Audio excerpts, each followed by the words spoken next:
tahun ini kita mencoba untuk membuat virtual reality untuk autis. Bisa membayangkan kan autis seperti apa? Iya. Kita mencoba untuk terapi fokus dan gerak buat mereka. Oke, geng Merah Putih, welcome back to Podcast Guru. Luar biasa sekali.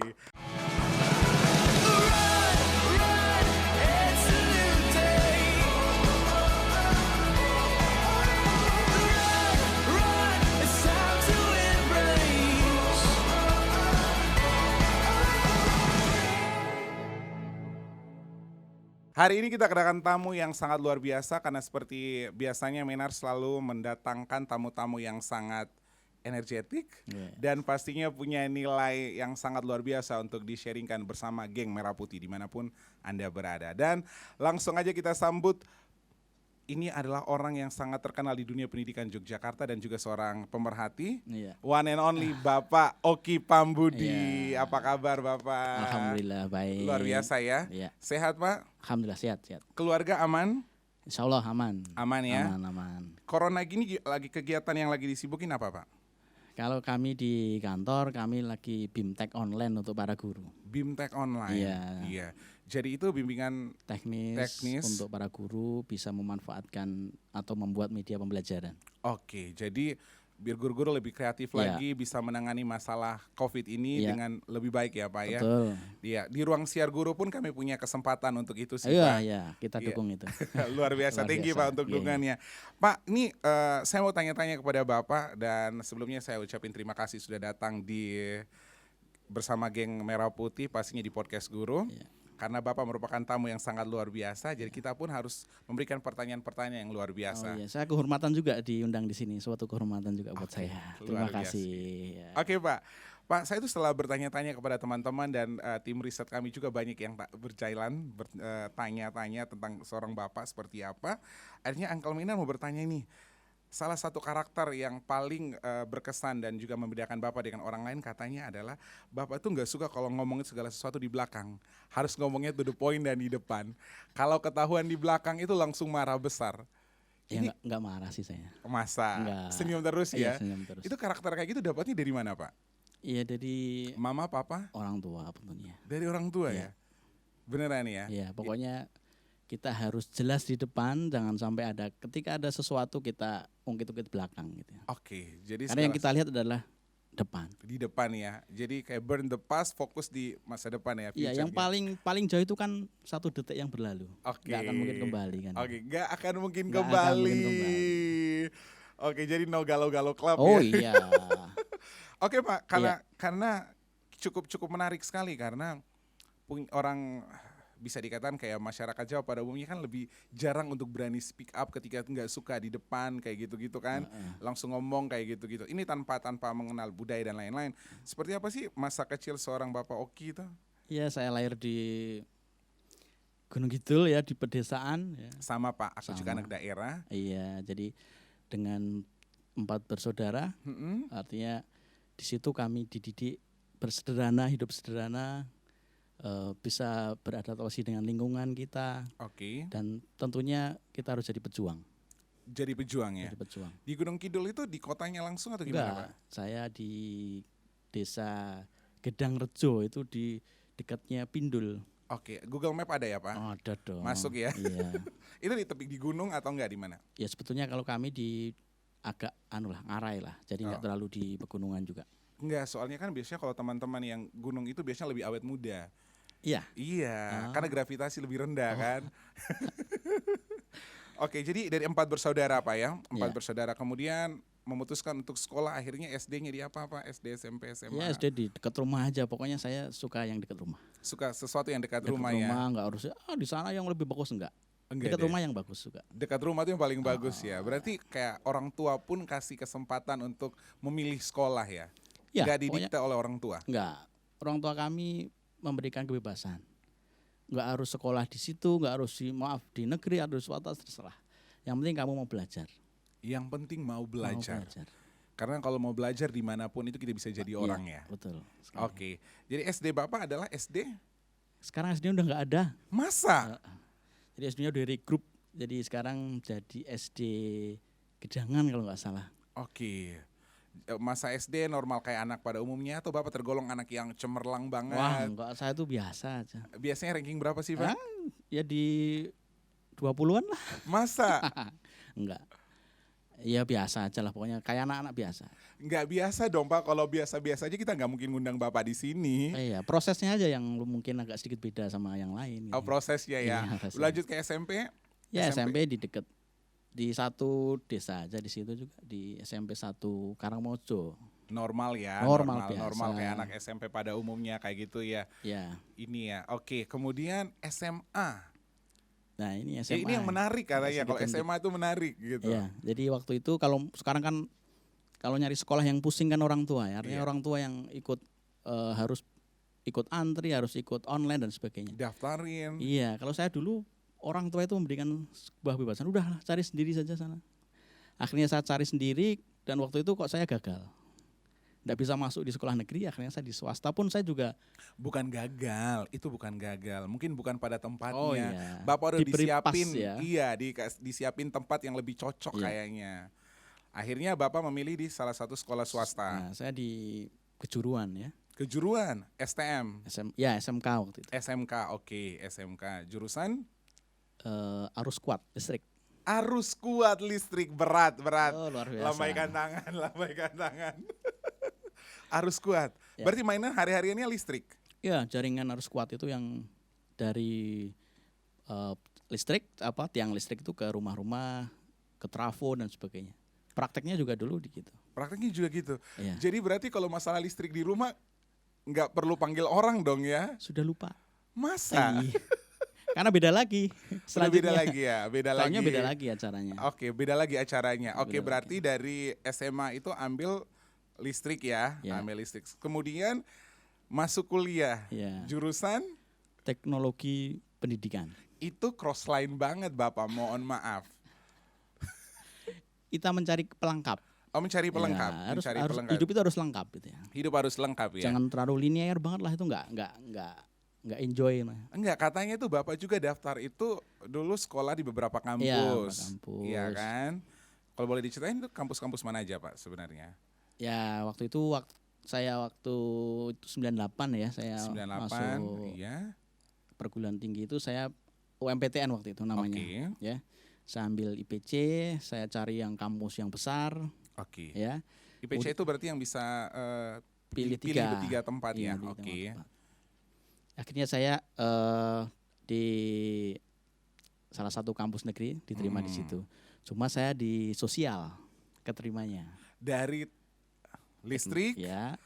pindah ke sosial. Sosial. Luar biasa. Itu satu kesatuan yang luar biasa Iya. banget. Harus adaptasi lagi dari Ada- nol lagi. Harus adaptasi lagi. Nah, ini Harus kita adaptasi. belajar ya adaptasinya seperti apa, Pak? Ya paling tidak gini, kalau di SMK, terutama di jurusan listrik itu kan singgungannya dengan arus ya, dengan kabel, dengan lampu dan sebagainya. Mm-mm. Kalau di sosial kita harus banyak bicara, banyak diskusi, banyak berpendapat lah. Ketika itu saya juga harus beradaptasi. Kalau disuruh diskusi, saya yang paling istilahnya keder gitu ya, artinya mengerikan. Pengalaman Takut. pertama ada nggak sih, Pak? Pengalaman pertama ketika harus presentasi, keringetan, Iya. dingin, tangan langsung Iya. lebih dingin daripada AC. Pokoknya- Padahalnya kan Pokoknya nggak keluar apa yang mau diomongin nggak keluar. gemetar Pernah nggak dingin. masuk? Pernah nggak masuk kuliah pas jadwal saya harus presentasi? Bolos karena takut Takut presentasi. presentasi. Oke. Tapi ketika saya bolos tetap nggak bisa saya elak. Karena Ya itu mengejar terus, pokoknya harus. Kalau kamu nggak presentasi nggak dapat nilai. kayak gurunya lebih pintar. Jadi Kalau saya ini, memperpanjang kekhawatiran saya jadi perpanjang gitu ya. Artinya, minggu depan saya bolos saja. Ternyata saya harus minggu depannya lagi saya harus berproses lagi. pikirnya kalau udah nggak tampil otomatis skip Ya. gitu harapannya. Ya, gitu, Kenyataannya enggak Enggak. gitu ya. Oke. Tapi kalau pada saat menjadi seorang mahasiswa pada saat itu Ya. beda nggak sih Pak? Maksudnya gini, Bapak kan berbeda kan dari teman-teman yang lain. Mungkin yang Iya. masuk ke jurusan itu dari teman-teman misalnya kalau SMA itu IPS kayak Iya. gitu. Ibaratnya satu track lah kayak gitu. Itu Iya. gimana? Sebenarnya nggak ada ilmu itu yang bermanfaat ya. Yes. Iya, artinya semua ilmu bermanfaat. Saya pernah ingat pesan kakek saya waktu itu. Hmm. maling gue nganggo ilmu kok gitu ya. Artinya apapun kegiatan kita, apapun profesi kita itu pasti punya ilmu. Nah, ketika saya di SMK-nya pakai jurusan listrik, kemudian saya kuliah itu memang adaptasinya luar biasa. Jadi saya harus bagaimana berdiskusi dengan orang, saya harus berinteraksi secara sosial, menghafal, membaca itu kan yang ngomong orang-orang STM kan, Iya. menghafal membaca. Ya tapi memang zaman sekarang pun di kampus-kampus teknik pun sudah ada mata kuliah tentang komunikasi persuasi. Karena mereka bisa buat sebuah produk yang luar biasa, tapi how to communicate atau selling itu mereka susah. Karena kita harus punya kemampuan untuk menjual. Iya, benar. Jadi kita juga harus bisa menjual diri kan. Oh gitu. pasti Pak, bukan lagi. Saya Mas tiap hari jual diri Pak, demi dapatkan cuan. Iya kan? Jadi dengan kita profesi. harus seperti itu, harus terbuka, harus bisa berkomunikasi. Nah, ketika memang saya, ini loh duniamu itu seperti ini, kamu harus hadapi itu. Ya udah saya harus belajar. Harus belajar. Kalau kita kan di sini tidak hanya belajar ya Pak ya. Selama kuliah itu ada hal paling nakal nggak sih? Oh iya. Malu saya kan ngomong. Enggak malu, ini kan menjadi pembelajaran kepada geng Merah Putih dimanapun mereka berada bahwa yuk belajar dari cerita Bapak kayak gitu. Jadi mungkin karena saya juga susah untuk menghafal. Saya dulu pernah nyontek. Kayaknya everybody ya, semua orang pernah. Gitu ya. Iya. Oke, nyonteknya gimana Pak? Mungkin beda generasi contekannya pun berbeda Pak. Ya sama lah, ditulis di kertas kecil terus dilipat terus dimasukkan di, kalau mau ujian pakai yang kerah panjang. Oke, keren. Pakai kerah panjang dimasukin ke dalam. Iya. Oke. Dikasih isolasi di dalamnya, jadi tinggal nempel gitu. Wah ini canggih Pak, canggih. Dulu udah ada double tip gitu. Udah ada double tip ya, jadi dimasukin ke dalam. Pakai isolasi aja dilipat gitu kan dilipat jadi dua ya. Oke, dilipat dua gitu. Taruh terus ditempelin tas gitu. Itu teman-teman saya kalau idenya bagus banget itu untuk ditiru kan. Ini brilian loh Pak, baru dengar. No, I mean baru pertama kali saya melihat bahwa seniat ini dan sebagus ini. Berarti benar pesan neneknya, pencuri aja itu punya ilmunya. Karena saya khawatir saya tuh nggak bisa ngapal gitu ya. Padahal teman-teman itu kalau ujian tuh kan harus baca buku, mereka menghafal, menulis lagi. Kalau teknik kan hanya ngitung aja, pakai rumus ya sudah cukup. Kali ini harus menghafal, harus. Ya memang anak IPS harus itu Pak. Bapak bayangin aja pelajaran sejarah di SMA. Ada namanya susah, panggilannya berbeda-beda ya kan. Tahun. Nah itu. Dan itu dari setiap sudut pandang berbeda akan berbeda juga, ya kan? Itulah kenapa anak IPS harus hafalannya super duper kuat. Ya, tapi saya kena batunya waktu itu. Pernah kena? Usil gitu ya. Oke. Jadi saya merasa di kelas kok agak dipandang beda. Oh ini punya potensi untuk nakal. Dipandang bedanya kenapa? Enggak, artinya saya usil juga. Oh usil juga? Waktu kuliah sama masih ingat. Apa? Karena saya bosen waktu itu kuliah sama salah satu dosen. Saya mainan pensil. Oke. Jadi saya buka itu, saya hitungin. Kamu bisa nyusun ini dalam waktu berapa menit? Oke. Saya baca. Aksi saya pertama berhasil, teman saya oke. Terus saya kasih ke belakang. Ternyata agak rame. Saya dipanggil. Saya suruh keluar waktu itu. Karena mainin pensil itu ya. Mainin pensil. Akhirnya nilai saya satu kelas dapat C semua. Karena Bapak. Karena saya. Mohon maaf ya. Pada hari itu tujuannya apa Pak? Lagi malas saja. Malas saja. Dulu mata pelajaran apa sih Pak? Kalau boleh tahu pada saat itu? Pembelajaran komputer ya waktu itu nggak salah.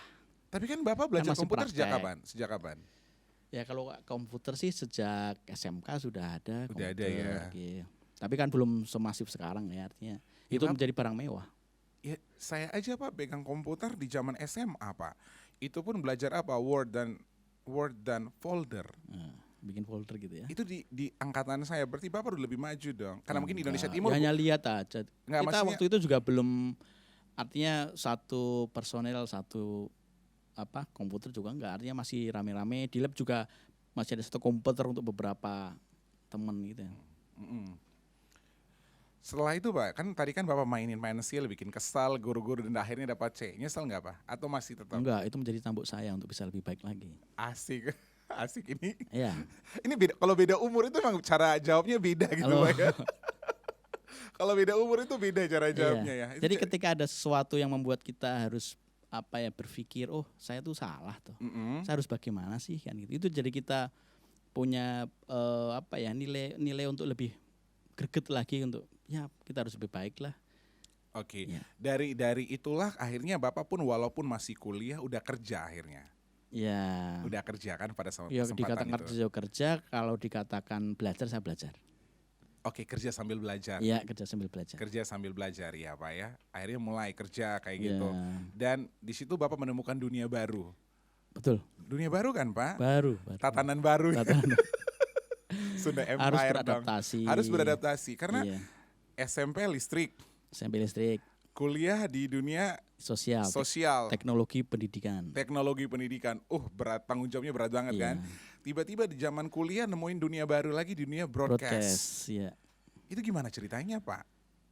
Ya mungkin ini jalan saya juga ya. Artinya saya harus berinteraksi dengan broadcast, dengan dokumentasi dan sebagainya. Waktu itu tahun ya awal 2000 lah saya mencoba istilahnya ikut bekerja dengan orang, belajar dengan orang. Kemudian sambil kuliah saya belajar dari pengalaman-pengalaman yang saya lakukan ini. Jadi belajar buat video. Ya, buat video karena kebetulan di kuliah juga ada mata kuliah untuk produksi video pembelajaran juga. Video pembelajaran. Akhirnya Bapak mulai ekspansi itu keluar. Yang lagi bingung waktu itu kan dokumentasi acara kan. Saya masuk di situ. Pada saat di tahun itu apa ya? Late 2000 atau awal-awal 2000? Awal 2000. Awal 2000 ya. Awal 2000 industri itu lagi mulai. Iya, baru mulai bergeliat kan Pak ya. Dan Bapak mulai membaca peluang itu. Ya. Akhirnya bisa buat sendiri. Atau masih kerja dengan orang dan mulai bagaimana Pak prosesnya Saya belajar? kerja dengan orang sambil saya kuliah. Saya kuliah selesai, saya putuskan untuk saya berhenti kerja. Oke. Tapi memang pada saat kerja itu udah dapat penghasilan dong berarti? Oh sudah loh. Berapa dong, boleh tahu dong Pak di zaman itu waktu masih mahasiswa? Ya, jadi saya kerja mungkin di tahun ketiga waktu itu. Semester 6. Ya, sudah semester akhir. Saya itu sempat dapat surat teguran untuk harus menyelesaikan skripsi. Karena saya hampir 5 tahun lebih. 5 tahun lebih. Ya. Oke, nggak apa-apa ya. Ya. Malah kadang-kadang dapat surat cinta dari dosen itu, bikin deg-degan loh Pak. Seperti itu. Akhirnya Bapak kerja, dapat gajinya berapa kalau boleh tahu Pak? Ya dari pertama 200.000. Gaji pertama 200.000 ya? 175 atau 200 ya waktu itu. Keren banget Pak. Iya. Itu per project atau per bulan? Saya per project, saya nggak gaji bulan. Tapi dikasihkan 1 bulan. Oh iya, bayarannya tetap sebulan dikalkulasikan ya per project. Jadi satu project itu 200.000, anggaplah 200.000 ya Pak ya. Sekitar gitu. Sebulan bisa dapat berapa? Ya ketika saya punya potensi untuk bisa selain kameramen saya bisa editing, mungkin sebulan saya bisa 2 atau 3 juta. Waktu itu. Keren. 2 atau 3 juta nggak perlu jadi PNS di zaman itu, gajinya udah gede banget. Tapi kerja bisa 20 jam minimal saya. Ya kan ada bayaran, ada ya, harga makanya, yang harus Oke. diselesaikan juga. Ya. Kan semua anak-anak editing nggak ada yang bisa kerja 1 jam Pak. Ya kan mereka orang-orang belakang layar yang benar-benar waktu yang sangat luar biasa pada saat. Jadi ekstrim begini, ketika saya harus selesai itu dan saya harus istirahat tuh saya punya trik gitu. Jadi saya akan tidur di lantai dengan mungkin nggak pakai kaos atau nggak pakai baju. Biar dingin gitu ya? Iya, jadi ketika mungkin 1-2 jam saya harus badan udah nggak kuat saya akan bangun. Itu biasanya saya gitu dulu. Jadi tetap bagi ya, tahu porsinya bahwa harus istirahat. Ya, gimana? itu harus istirahat. Tapi ketika itu harus selesai, saya juga harus menyingkatkan istirahat saya. Jadi ya mungkin dengan saya nggak pakai baju gitu, tidur di lantai itu pasti badan nggak enak terus saya bangun. Biasanya gitu. Kalau harus kejar tayang dan sebagainya. Mungkin teman-teman juga gitu lah. Harus kejar tayangan gitu. Ya lumayan sih Pak, lumayan. Ini luar biasa sekali. Ya. Oke, berjalannya waktu, saya pernah dengar bahwa Bapak itu dapat satu kesempatan sebenarnya itu bukan dari tempat kerja itu sendiri untuk membuka sebuah usaha broadcaster itu sendiri atau buat video itu awalnya dari mana Pak? Ya, jadi setelah saya putuskan saya harus keluar dari pekerjaan saya mencoba untuk saya harus bekerja untuk diri saya sendiri kan gitu. Bekerja untuk diri sendiri. Iya, jadi saya kebetulan orang tua purna tugas, saya diberi aku guru iso nyangoni iki, saya hanya bisa memberi ini. Kami beri peralatan yang seadanya, kemudian ya sedikit-sedikit saya harus melangkahkan gitu ya. Oke. Ya mungkin prosesnya memang nggak semudah membalikkan telapak tangan ya. Jadi saya harus ada gagal, saya harus ada mengulang dan mengulang itu hal yang biasa. Mengulang dan mengulang itu hal yang biasa. Dan mulainya itu dari mana Pak? project pertama deh yang ketika Bapak berdiri sendiri, pakai bendera nama sendiri itu project pertama apa? Ya, Apakah dokumentasi aja. dokumentasi itu dari ibaratnya gratis untuk sosial atau Ya. lingkungan sekitar atau gimana? Oke, biasanya kalau ada event itu saya menawarkan diri. Menawarkan diri Iya. langsung ya. Nih saya bisa buat video nih Iya. kayak gitu. Jadi saya dulu pernah ketika ada kegiatan keagamaan gitu ya, saya pokoknya ini saya yang dokumentasi, nanti saya buat ininya, dokumentasinya saya kasihkan panitia gitu. Oke, nilai sosialnya tinggi. Atau Iya. ada yang konser-konser di kampung. Ya, akhirnya gini, saya waktu itu dapat job ya. Mm-mm. Mungkin sekarang masih aktif juga ada di Ki Ageng Ganjur waktu itu. Saya dikasih, kamu mau nggak ikut tur kami gitu ya. Dia tur musikan gitu. Jadi tapi harus 3 kamera loh ini, padahal saya hanya punya 1 waktu itu. Dan udah, tapi 1 itu pun udah mampu nih. Ya artinya gini, kalau boleh saya bisa dong minta DP-nya di depan gitu. Oke, iya. Akhirnya saya dikasih uang, saya beli alat itu. Iya, luar biasa. Saya pakai kakak dan adik saya untuk bantu saya.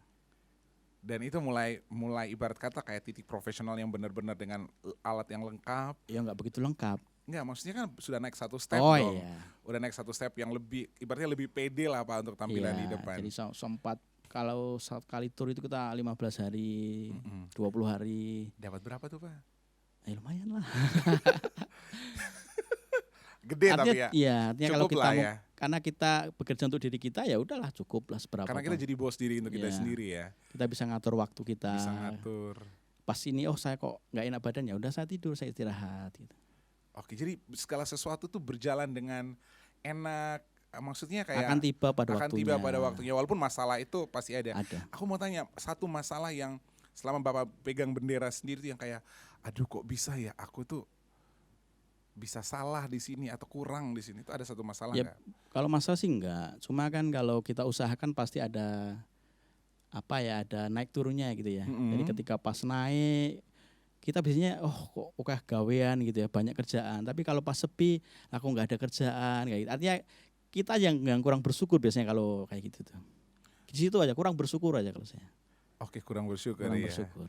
Makanya harus rajin-rajin bersyukur. Nah, itu intinya gitu. Karena kalau dikasih kerjaan banyak kita ngeluh, nggak ada kerjaan kita juga sangat ngeluh gitu ya. Luar biasa. Bapak tuh seperti kayak gini makanya banyak orang terpesona ya Gimana? Pak ya. Iya, aku aja dengerin dari tadi tuh terpesona sekali dengan Waduh, jawaban-jawaban Bapak. iya, Pantesan ya dari dulu Bapak udah banyak fans ya. Waduh ya, terima kasih. Iya, Fans. banyak fans ya. Enggak lah, biasa. Aku dengar soalnya. Aduh. Uncle Maynard selalu punya telinga di mana-mana. Wih. Iya. Makanya itu fans-fansnya Bapak tuh dari zaman kuliah atau zaman kapan sih Pak? Enggak ada fans lah. Masa? Enggak ada. Nggak perlu lah Uncle Maynard yang buka di sini. Kita pengen dengar aja dari Enggak Bapak. ada, enggak. Ya mungkin karena gini apa yang saya lakukan ya apa yang saya bisa gitu aja dan saya akan berusaha. Oke. Dan itu berusaha semaksimal mungkin dengan apa yang diinginkan itu harus tercapai. Iya, karena kesempatan itu kan tidak akan berulang gitu ya. Kesempatan itu tidak akan berulang ya. Berulang. Jadi ketika itu adalah kesempatanmu. Lakukan yang terbaik. Lakukan yang terbaik. Menurut Bapak pencapaian selama ini menurut Bapak kayak ini yang paling jadi batu loncatan saya yang tidak akan pernah saya lupakan apa Pak? Belum ada. Belum ada. Yakin? Saya akan nyari terus itu. Nyari terus ya. Kalau saya di posisi Bapak saat ini udah angkuh parah. Udah flying money. Enggak ya? Enggak ada yang bisa kita banggakan sebetulnya. Masa? Nggak ada. Apa sih kita? Ada dong yang Bapak bisa banggakan. Enggak ada. Bapak tuh yang Bapak bisa banggakan satu, Apa? istrinya cantik, seorang guru. Wah. Dan yang luar biasanya lagi adalah tipikal rumahan ya. Iya. Susah lo dapatin sekarang Pak. Iya. Aku aja cari-cari di dunia Apa panggung enggak, gak dapat. itu kan enggak istilahnya pasti akan berlalu, masa-masa kayak itu pasti berlalu. Masa-masa itu akan berlalu. Iya, dulu Dengan katanya sendiri. cantik, pasti lama-kelamaan juga ketika menua kan pasti udah beda. Enggak dong Pak. Iya toh. Karena kalau cantik itu kalau bukan datang dari sononya. Tapi kalau hatinya cantik toh mungkin. Iya kan, makanya gitu. aku bilang kan. Oh iya. Uncle kan selalu bilang bahwa hatinya tuh cantik, Nah, makanya bisa mengurus Bapak tetap fresh sampai saat ini kan. Iya, terima kasih. Itu kan karena pengalaman punya fans banyak berarti di zaman itu ya. Enggak, itu ada cerita tapi enggak akan saya ungkap itu. Itu buat saya sendiri. Padahal aku udah dengar gitu, Oh, iya. makanya tadi saya minta Bapak yang jelasin loh. Ayo dong Pak, mesti gini. ini pengalaman untuk kami cowok-cowok ataupun seluruh geng Merah Putih dimanapun mereka berada. Ketika kita udah punya kerjaan sedikit mapan, kan pasti akan banyak godaan kan Pak. Betul. Itu pasti dong. Apalagi secakep bapak kece flamboyan kayak gini. Aduh. Masa ya kan? Itu gimana cara menghadapi tantangan godaan-godaan itu? Kita harus akui kita hidup di Jogja yang pilihan untuk baik ada, pilihan untuk buruk pun ada. Itu gimana caranya Pak? Ya saya ingat pesan orang tua aja. Ya mau kamu bawa kemana hidupmu kan itu. Arep tak goneng di uripmu kowe. Tergantung kita sendiri, mau ke kiri atau ke kanan istilahnya, tergantung kamu. Dan kamu yakini itu. Gitu. Ya. Kalau yakin, ya udah lakukan dengan segala konsekuensi. Ya orang itu pasti kan ada salah itu pasti. Kalau benar mungkin keberuntungan. Benar itu keberuntungan. Coy. Jadi orang beruntung mungkin kan gini, mungkin dia pas waktu milihnya. Ada mungkin yang harus melewati beberapa proses gitu Pak ya? Iya. Oke. Pokoknya intinya kamu harus sadar kan itu. Apa yang kamu lakukan kamu harus sadar. Dengan segala konsekuensinya. Tapi saya tuh pernah dengar bahwa Bapak juga sebelum menikah itu mendapatkan nasihat dari orang tua. Itu nasihatnya apa sih Pak? Ya banyak lah nasihatnya. Ya kasihlah sama geng Merah Putih dimanapun geng Merah Putih berada untuk menjadi motivasi, untuk menjadi orang yang baik minimal. Ya berusaha menjadi orang yang sabar. Berusaha loh. Saya bukan orang tipe sabar sebetulnya. Saya juga punya emosi, saya punya empati, tapi kita harus menjaga itu, sabar. Berusaha untuk sabar. Gitu. Jadi aja. di mata Papa dan Mama, panggilannya apa? Ya Bapak Ibu. Almarhum semua, saya udah nggak punya orang tua sekarang. Iya, saya tahu itu nanti berita duka itu datang di 7 Mei 2012. Ya banyak berita duka saya banyak. Kenapa? Apa yang ketika makanya saat ini saya nggak ada sih yang bisa kita banggakan gitu ya. Saya kehilangan anak saya itu di usia 5 tahun anak saya. Itu kehilangan yang sangat luar biasa ya. Saya waktu itu kan mungkin saya kurang bersyukur ya. Jadi di tahun 2014 itu saya mungkin siapa sih yang nggak membanggakan diri gitu ya. Diterima di pekerjaan yang mapan, punya sesuatu yang mungkin seorang yang belum tentu punya kan gitu. Tapi ketika diambil satu aja saya merasa mbok jangan yang diambil. Kalau saya boleh milih waktu itu. Jadi hari ini pas sebetulnya 10 tahun anak saya. Hari ini pas 10 tahun. Hari ini ya? Hari ini. Hari ini merupakan 10 tahun kepergian anak saya. Yang pertama. Anak yang pertama. Kalau boleh tahu namanya siapa Pak? Ano Aurelia. Panggilannya? Ano. Ya kita. Ano itu apa? Ano itu apa Pak? Anaknya Oki. Anaknya Oki. Tapi saya percaya bahwa saat ini Ano lihat Bapak itu pasti bahagia banget. Mudah-mudahan yang terbaik untuk anak saya. Amin. Kita pasti berdoa tuh yang terbaik dan dia sudah tenang di sisi Sang Pemberi hidup. Iya. Amin Pak ya. Tapi saya ya udahlah itu memang milik dia dan dikembali ya saya nggak apa-apa. Tapi memang siapa yang Tuhan yang beri, Tuhan juga yang mengambil. Saya nggak berhak untuk memprotes ya, artinya saya kenapa sih kok itu. Tapi saya harus menyadari bahwa itu memang hanya sebagai sisi manusia ya, sebagai sisi manusia kadang kan kita belum siap menerima ya Pak ya. Ya siapa sih yang mau? Iya, kayak gitu. Tapi saya harus kuat. Dan harus kuat karena Bapak pun tadi pesan orang tua adalah harus sabar. Iya. Otomatis Bapak juga yang harus jadi contoh untuk memberikan kekuatan kepada istri dong pastinya. Iya. Ya memang berat. Siapa sih yang nggak berat? Makanya saya apa sih yang paling berharga sih? Nggak ada yang paling berharga. Saya udah kehilangan sesuatu yang mungkin menurut saya itu udah paling berharga buat saya, diambil ya sudah nggak ada. The most, Iya. Jadi sesuatu itu pasti ada masanya dan sesuatu itu pasti akan kembali. Ya dari kecil ya kita nanti walaupun tua itu jadi kecil lagi. Iya sih benar ya. Circle untuk kehidupan akan kembali ke itu juga Pak ya. Luar biasa sekali sih. Dan itu runtutan kehilangan itu juga ibaratnya dalam waktu yang nggak terlalu jauh Pak ya. Setahun. Dia meninggal pertama, mohon maaf, yang pertama Pak. Bapak saya, terus anak saya, terus bapak mertua saya, simbah saya, terus. Tapi nggak apa-apa itu adalah sebuah proses kehidupan aja. Saya nggak anggap itu sebuah ketika ya memang banyak yang kamu nggak bisa jaga anakmu. Iya, saya nggak bisa. Makanya Allah mengambil anak saya. Saya nggak apa-apa gitu aja. Pernah jadi penyesalan nggak Pak? Nggak ada gunanya nyesal itu. Nggak ada gunanya nyesal. Karena kita akan terpuruk terus kalau menyesal itu. Malah membuka luka batin sendiri ya. Ya luka ataupun ya nggak bisa maju kalau kita nyesel terus nggak bisa. Ya udahlah yang terjadi ya terjadi. Yang penting kita sadar, makanya tadi yang penting sadar. Apa yang kita lakukan kita sadari. Oke. Gitu. Nih Pak, pesan dong. Aku mau ngomong, Bapak minta pesan dong kepada teman-teman yang mungkin kadang-kadang terpuruk karena kehilangan yang sesuatu yang berharga. Sesuatu yang berharga itu di apa aja kan Pak? Itu Bapak mungkin buat pesan kepada geng Merah Putih Pak, boleh nggak Pak? Nggak ada lain, cuma tadi apa yang saya sampaikan mungkin ya bisa dicerna masing-masing ya. Saya nggak bisa memberikan tips atau memberikan, karena rasa itu kan di masing-masing pribadi ya. Artinya ketika kita menghadapi sesuatu, yang penting yang pertama adalah kita yakin gitu ya. Kemudian segala sesuatunya hasil itu adalah kita harus syukuri.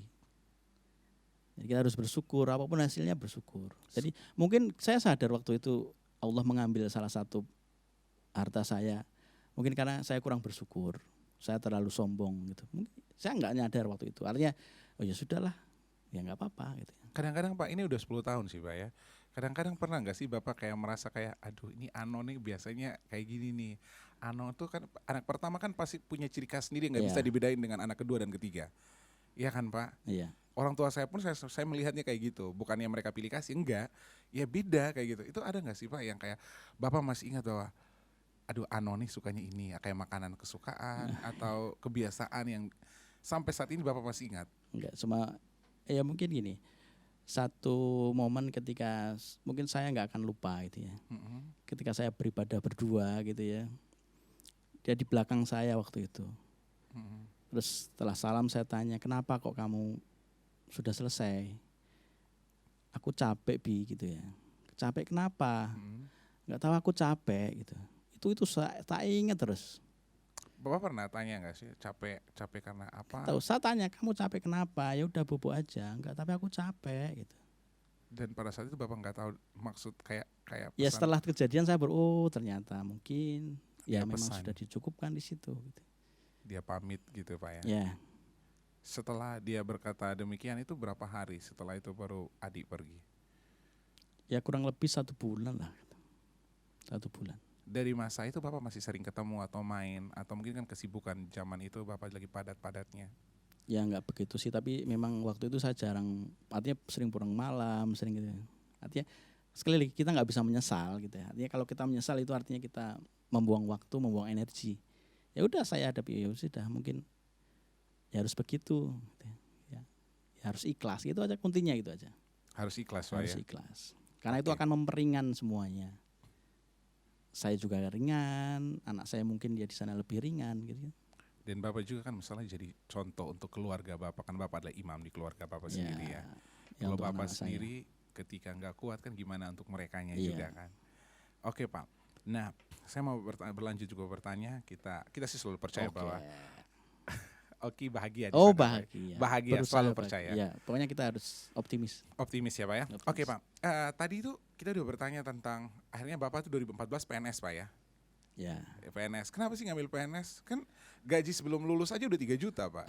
PNS gajinya berapa pada saat itu awal Pak? Ya 1 juta kurang lah. 2 juta kurang. Pada saat itu ya, kalau sekarang udah gede dong. Ya, lumayan ya Pak ya. Sekarang PNS Indonesia tuh luar biasa. Ya. Apalagi di cukup, yang penting cukup. Enggak Pak, soalnya ketika pandemi Covid gini yang paling stabil PNS. Tahu aja. Iya dong, soalnya saya sering dibercandain teman-teman. Iya. Tuh kan, enak kan kami nggak kena COVID, kita bulan aman katanya gitu. Akhirnya milih PNS kenapa sih Pak? Mungkin ini menjadi pembelajaran kepada seluruh teman-teman bahwa ada nilai lain PNS. Mungkin kan banyak generasi milenial atau generasi Z ke atas itu yang merasa kayak, aku nggak mau PNS. Tapi kan ada perspektif Bapak yang membuat orang, PNS itu punya nilai tawar yang berbeda dengan yang lain. Okay. Sebetulnya pekerjaan itu kan bagaimana kita menyikapi, artinya jadi PNS kok pena itu mungkin ya pandangan orang gitu ya. Iya Pak. Kemudian kerja di swasta seperti ini, broadcast itu ya, kalau saya mandang enak itu. Saya dulu juga pernah seperti itu. Cuma dari pengalaman yang sudah saya lakukan, jadi dari saya bekerja sama orang, saya punya usaha sendiri, saya punya perusahaan, kemudian saya putuskan saya harus cari yang pasti-pasti waktu itu. Waktu itu saya pilihan saya.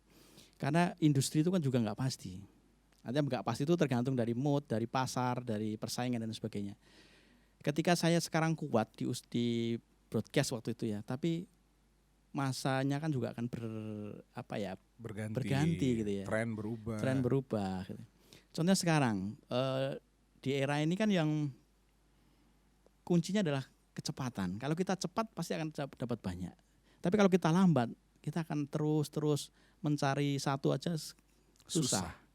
Berarti orang-orang yang nggak peka dan nggak bisa naklukkan teknologi akan terbelakang, tersingkir akhirnya. Jadi kecepatan yang penting sekarang. Itu kecepatan ya. Kecepatan. Dan orang bisa menangkap peluang lah, cepat itu. Dan Bapak melihat peluang itu ada. Ya kalau di pekerjaan itu sebenarnya juga saya juga dulu nggak ada cita-cita sih jadi pegawai itu nggak ada cita-cita jadi pegawai. Karena ada kok saya anggap kok memang lebih sustainable ya, lebih paham. Lebih kuat gitu ya waktu itu ketika saya nggak harus bersaing, yang penting saya masuk kerja tiap bulan ngalir kan gitu ya. Itu dangkalnya. Dangkalnya gitu. Setelah itu karena memang dunia yang saya geluti ini memang kebutuhan kita sekarang. Jadi di era teknologi, kebetulan saya di bidang pendidikan, ya saya ingin ilmu saya di kuliah itu mau saya salurkan lah. Jadi disalurkan melalui teknologi. Teknologi pendidikan. Berarti memang yang Bapak inginkan tuh legasinya tuh apa ya?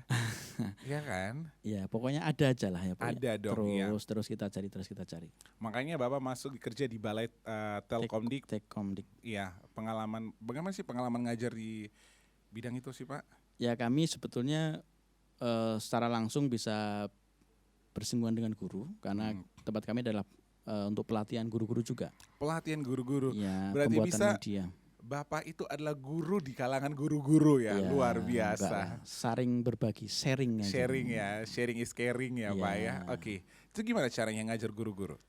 Ya sama aja, sebetulnya mereka kan sudah punya kemampuan untuk menyampaikan materi, sudah punya basic bagaimana materi itu disampaikan, cuma mengemasnya aja yang perlu kita sentuh gitu. Cara pengemasannya ya? Ya dibuat media ataupun bagaimana menyusun sebuah kurikulum itu. Oh jadi itu dimulai dari bagaimana menyusun sebuah kurikulum? Ya karena kita ambil dari kurikulum kita buat namanya naskah pembelajaran. Oke, naskah pembelajaran. Ya kita sampai visualkan dan bagaimana cara mendeliver pesan itu. Ya bagaimana memanfaatkan. Oke luar biasa sekali ya.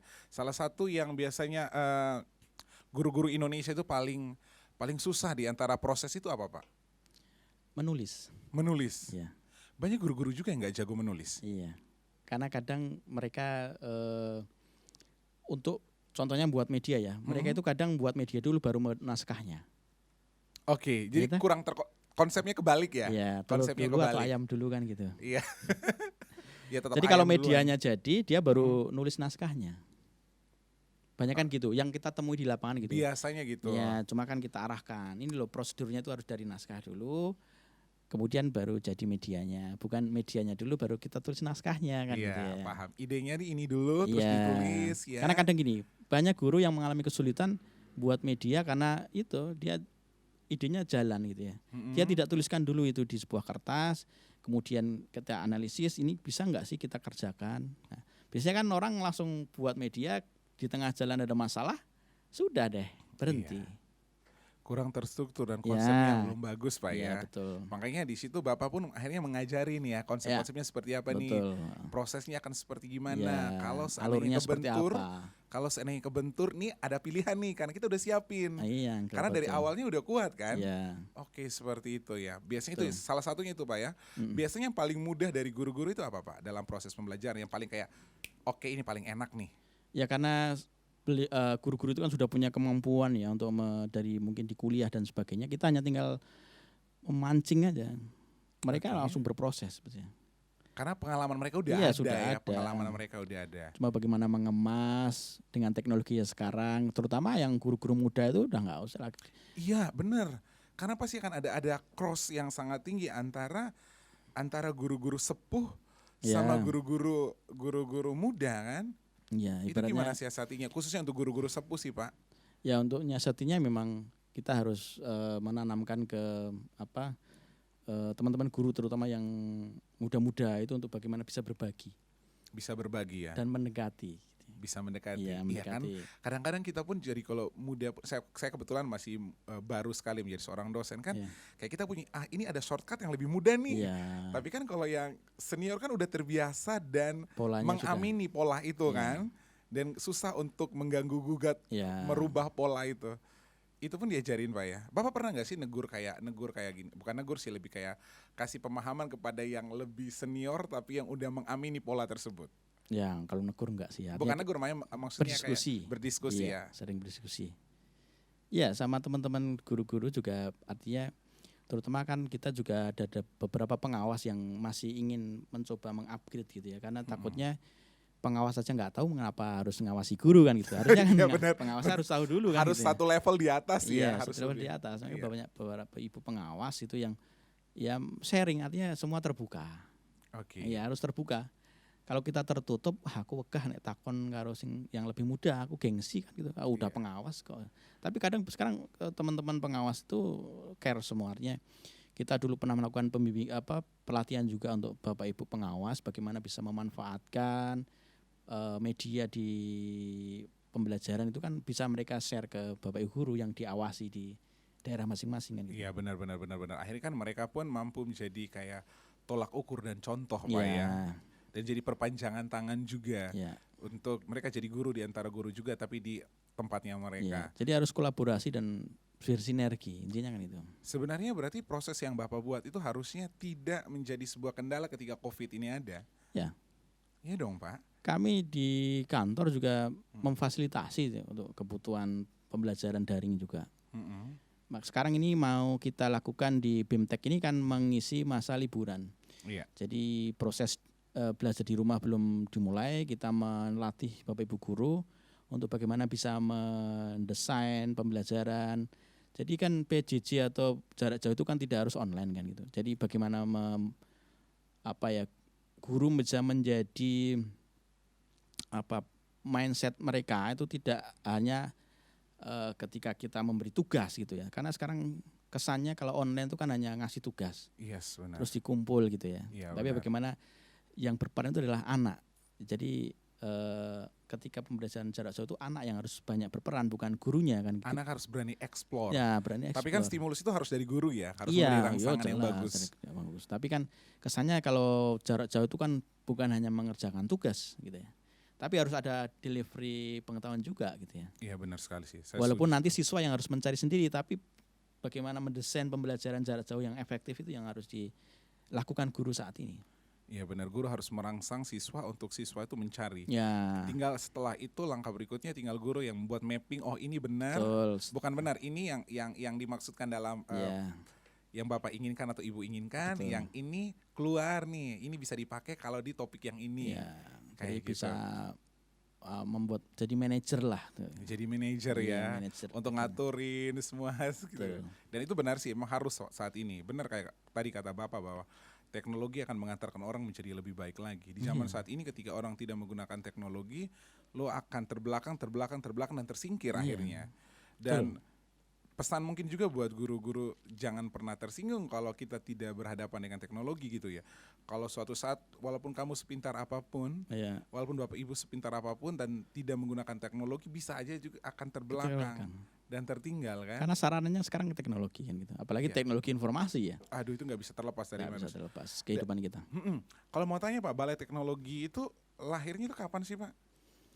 Kalau Balai Tekomdik itu sebetulnya awalnya namanya BTKP ya, Balai Teknologi, sama sebenarnya kepanjangannya sama, cuma singkatannya BTKP waktu itu. Itu seiring dengan otonomi daerah. Oke. Jadi di tahun 2003. Mm-mm. Jadi dulu awalnya kita adalah Sanggar Pustekom itu dari Kementerian Pendidikan dan Kebudayaan waktu itu. Oke, pada saat itu Kemudian ya. otonomi daerah melebur menjadi di Dinas Pendidikan. Oke.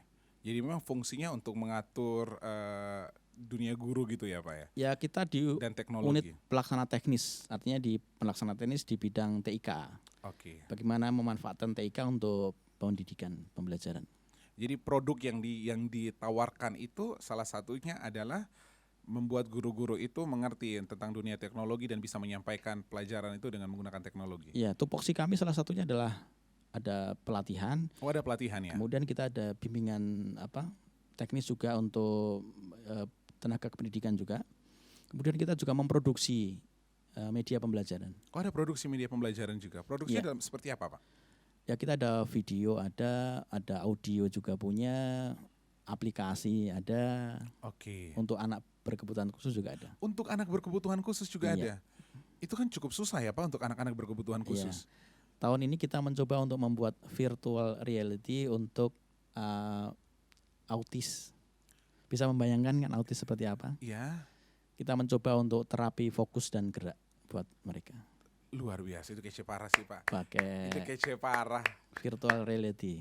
Dan itu medianya gimana, Pak? Mereka nanti akan dibuat seperti apa? Ya pakai Alkolus itu pakai alat kacamata. Oke, pakai kacamata. Ya, jadi mereka bagaimana menggerak, jadi nanti ada game di situ.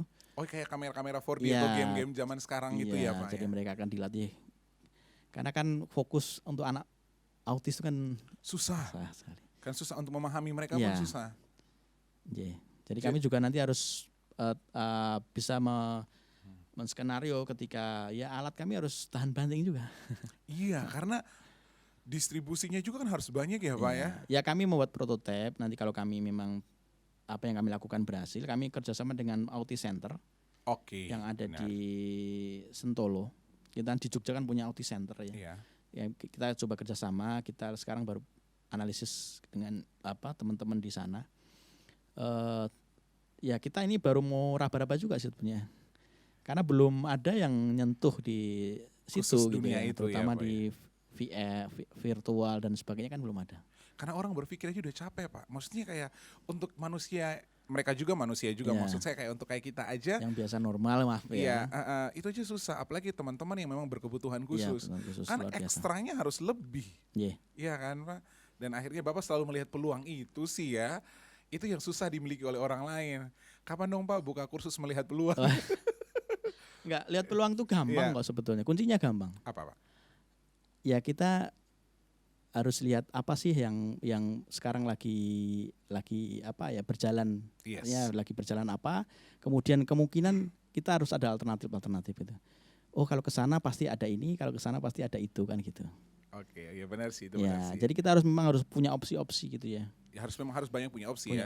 Nah, begitupun kami, Pak, Ruang Siar Guru juga kan lagi baru memulai kan, Pak, dan melihat bagaimana berawal dari kesadaran kami dan keprihatinan kami terhadap dunia pendidikan, khususnya untuk adik-adik SD kan, Pak. Luar biasa. Itu bagaimana sih Bapak melihat, maksudnya apa? Ide enggak, Pak, untuk kita untuk melihat peluang apa untuk lebih fokus kepada dunia pendidikan itu seperti apa? Ya, tadi saya sudah sampaikan di depan tadi kita harus saling sinergi dan berkolaborasi. Artinya memang tanggung jawabnya adalah di pemerintah. Artinya penyebar luasan TIK, pemanfaatan TIK itu tanggung jawab pemerintah.